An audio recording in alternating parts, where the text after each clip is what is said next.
And here we go, folks, going into Game 3 right here. This will decide who wins. Will Strelok be able to overcome the might of NaNiwa? Some people might consider that an upset. Personally, I'd say that you underestimate Strelok, who's always been a fantastic player. And this Marine medevac drop aggression is working very well now. NaNiwa, here we go. NaNiwa on the blue trunks, ladies and gentlemen. He is to the east of the Terminus Re, and he is playing Protoss versus his opponent, the one and only Strelok in the red trunks. He is playing Terran. Now, will we see NaNiwa go for an aggressive play? I had this feeling he wanted to go into a 4-gate. I really, really do, but he couldn't. It was scouted by Strelok. There's no way to really know, honestly, but he had the resource for it. It looks like he was setting up for a 4-gateway attack, and he didn't get it. Not ideal. Then, of course, he went in with his 3-gateway aggression, which worked pretty well, certainly. He was forcing his opponent to pull a lot of SCVs off the line. They got sniped up very nicely, but still, it wasn't quite enough. Strelok with a vicious counterattack. Marines and, of course, medevacs to back that one up. Proved to be unpleasant. NaNiwa right now. We'll find out what he decides to do. I would not be surprised to see anything early and aggressive from him. I really, really wouldn't. Strelok right here with the barracks now. The last time they played Terminus Re, I think Strelok did go for the fast expansion. Was it backed up by Reaper? I can't quite recall. Here he could either go into building no gas whatsoever and go straight into a command center, or of course he'd go with a Reaper fast expansion. We'll find out one way or the other, but one way or the other I would expect him to do that. It doesn't seem likely that he'll just stay on one expansion with the Terminus Re. It's a really good map for it. He can expand and do whatever the hell he pleases. NaNiwa right now doing absolutely nothing, which should scare the hell out of anyone. That really should scare the hell out of anyone. That is the fastest expansion I've ever seen from NaNiwa. He's not even backing it up with anything. He doesn't have a forge. He's got no pylon. He's just gone straight into an expansion and then into a gateway. It's a very risky play.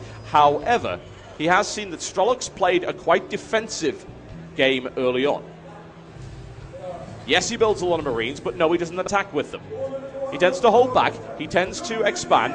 I would expect to see that right here. You see the tech lab coming down. So Reaper fast expansion is very, very likely right here for Strelok. And we are looking for the possibility of harassment right now on this Nexus from that Reaper once it actually comes in. Scouting efforts from Strelok are on the way. He looks to try and find out what's going to happen. And interestingly enough, decides to follow this up with a Marauder this time around, which is not what he went for the last time. He's not been using a lot of Marauders at all, really, using maybe one in the mix to slow a few units down, but primarily it's been Marine damage. There's the scout. Strelok sees what's coming. He knows the timing of this expansion. There's not a lot to follow it up with. And NaNiwa with a later cybernetics core, so he will not get aggressive early on. He can't. He has no option here. Playing highly economically. And interestingly enough, no Reaper from Strelok either, altering his strategy a little bit, trying to get some Marines and Marauders on the field, the second barracks to follow it up. And perhaps he must be wondering, well, can I get aggressive against NaNiwa, who for some reason has not built a forge? What you usually see when you see a fast expansion from the Protoss is you'll get a pylon down, you get a forge, and then a fast expansion behind it. In this case, it's just a fast expansion and nothing else. There is a pylon going in that mineral line, so there is a possibility that he will be forced to build photon cannons there to defend against the aggression of his opponent. Strelok with a bunker at the front, however, and Strelok's not showing any real signs of getting aggressive just yet. He does have a reasonable force. He's got 3 Marines and a Marauder on the field. It's not enough to do any real damage with, however, and he's got no more Marauders accompanying it, plus no concussive shell, and Stim's pretty late as well. That's the second barracks finish right now for Strelok. Engineering bay to come up as well. NaNiwa with the second assimilator and indeed the third. Very tech-heavy approach coming in, I would have to imagine. No proxy pylons placed anywhere, and really, what's he going to follow it up with? The answer is absolutely nothing. He's only got one gateway robotics on 2 bases. This could be incredibly quick Colossus. I can't see him bringing Immortals out. It makes no real sense right now. None at all. Deploying Immortals against Marines, kind of silly.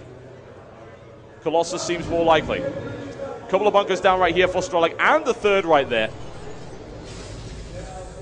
Very, very solid defensive wall. Unless, of course, you're going against Colossus, that will outrange it very nicely. Strelok could easily go for a third right here, if he wants to risk it. NaNiwa, in the meantime, following it up with 3 more gateways. As you can see right there, that's actually 4 gateways total on 2 bases, but the time for a aggressive 4-gateway attack has, of course, passed. NaNiwa breaking off right now to have a look and see what he can do. Will he be able to deploy anything? Well, no, he's going to get nailed down almost immediately. This scouting will be denied, but he does have the robotics up, so he can get an observer in there pretty much immediately if he decides to do just that. There's the follow-up of the robotics bay. Colossus will be put in play. And more to the point, can Strelok start to apply drop pressure? He's so late on his drops right now, so I don't think so. He's only just finished his factory, so he's going to have to go into the starport after that. And what we tend to see from Strelok is he then goes for the reactor. He'll tend to build the reactor on the factory for the swap around, but still, that's a big delay between the two. Strelok's strength in anything has to be harassment, and if he's not doing it to NaNiwa, I'd be really worried. Incredibly worried. NaNiwa's forces are Spartan at best. He doesn't have all that he needs to do anything, really, but with those Colossi on the way out and the extended thermal lance upgrade coming in, Strelok could be in a lot of trouble very fast unless he's able to do something about it. He does have the starport coming out, he's got the reactor, but here's the thing. If he scouts that his opponent has Colossi, then he is forced to, instead of building medevacs and, of course, building drop harassments, he is forced to build Vikings. And if he's got the Vikings, then, of course, he can't do any drops. And since that's perhaps Strelok's real strength, then that's going to end up being a bit problematic. 2 forges coming down right now for NaNiwa.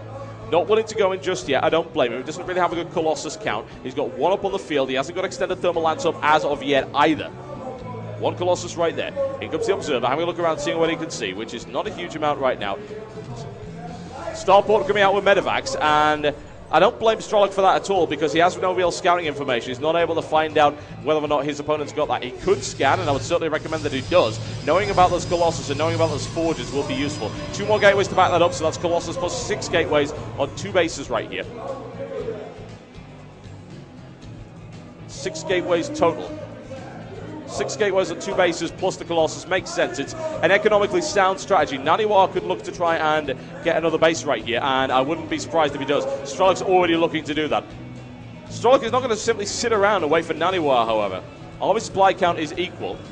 Extended thermal lance is up, 2 Colossus are up, and no Vikings are up. And Strelok doesn't have any major upgrades. He's got a +1.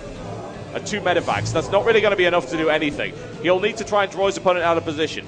Now, of course, NaNiwa saw that because the observer spotted it, and Strelok perhaps knows. In fact, he is well aware of this. This is a smart play by Strelok. He's drawn NaNiwa out of position, and there's no easy way to get back in there either.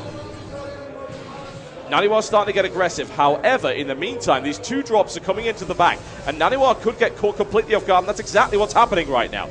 The warp in coming in to try and back this up. There's a lot of firepower already coming in, and he's got +1 as well. There are no upgrades right now for NaNiwa as of yet, and NaNiwa's forces are streaming back across the map, and they're going to take ages to get there. That 1 Colossus pops up right there, and that's the only real defense that he's got. A great surround right there by NaNiwa. He nails it down, and can he bring that Colossus down? It's looking very unlikely right now, and the brunt of this drop has been dealt with, but still, Strelok's killed off 11 workers in the process. It was a good bit of harassment, and most of his forces actually got out of there alive. What a great fake out there by Strelok against NaNiwa, and of course Strelok knows there must be an observer in the base. He would have seen him moving out, so he's thinking, NaNiwa's going to move out to intercept. What am I going to do? I'm going to draw him out of position, then I'm going to pick up half my force, drop it in his base, and then retreat with the other half. That's put NaNiwa on the back foot economically, as you can see. 46 probes to 54, plus 2 mules on the field, and Strelok has a fully functional 3rd base, whereas NaNiwa is still working on his 3rd.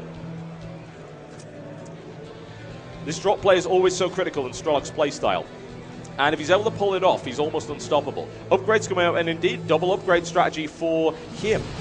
Those 2 forges have worked on. They've got +1/+1, but +2 is coming in on both sides for Strelok. Strelok losing a couple of units, nothing major. Isn't able to take out any workers, so it wasn't exactly the best drop in the world. But right now, he's still in a good position. He's exactly where he needs to be, and he's going to be able to build up a sufficient force to crush NaNiwa, and that's exactly what he's working on doing. Terran ship level upgrade 1 is coming in. Vikings on the field. Several more coming in as well. Terran infantry upgrade level 2 on both sides. Another drop moving in. This could be a 2-pronged attack. I would imagine Strelok will maybe try and fake out his opponent right here, and then strike the 3rd base of NaNiwa. Strelok has not scouted that base yet, but he's got to assume that his opponent's gone for it. It is Terminus Re, which means that almost everyone takes their third much faster than they would because of how secure it is. Of course, it is not secure against drops. That's one big vulnerability. +2/+2 is on its way for NaNiwa. It is slightly behind the Terran player. Only slightly, by literally a couple of seconds. Blink Stalker on its way in as well. Those dropships just hanging around, waiting. It's a shame they aren't going in right now. They could wipe out that mineral line very easily. They could put him in an incredibly bad situation. 8 Vikings on the field for Strelok as well. More Colossi coming, another 4 gateways to follow up right here for NaNiwa. 5 Colossus up already. That is not pleasant.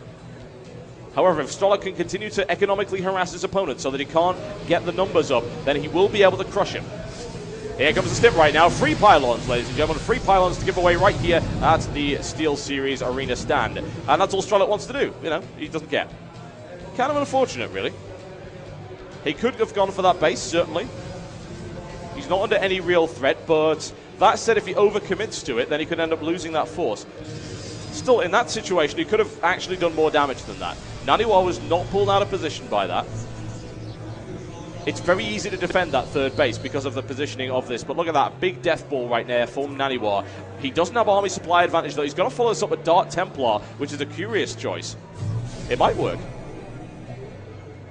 Strelok in this game actually going heavily into Marauders, which he has not liked to do in the previous games of this tournament, but he needs them right now. He needs that buffer zone that can absorb that Colossus firepower, and those Marines can't. +2/+2 is up for him. +3/+3 is on the way for NaNiwa, but it won't come into effect before Strelok is able to attack. And the upgrade count is looking in favor of Strelok right now. He also has ghosts in the mix. Never underestimate how important that is. Good force field on that death ball could cripple it. Strelok actually avoiding this entirely. Surely he will take the Xel'Naga Watchtower. He doesn't. NaNiwa sees it. Strelok doesn't. Here's the interception coming in right there. And there's the force field blockade. Cutting that force in half very nicely right there, doing good damage. Loses a Colossus only for a significant expenditure of units from Strelok. However, Strelok can afford this.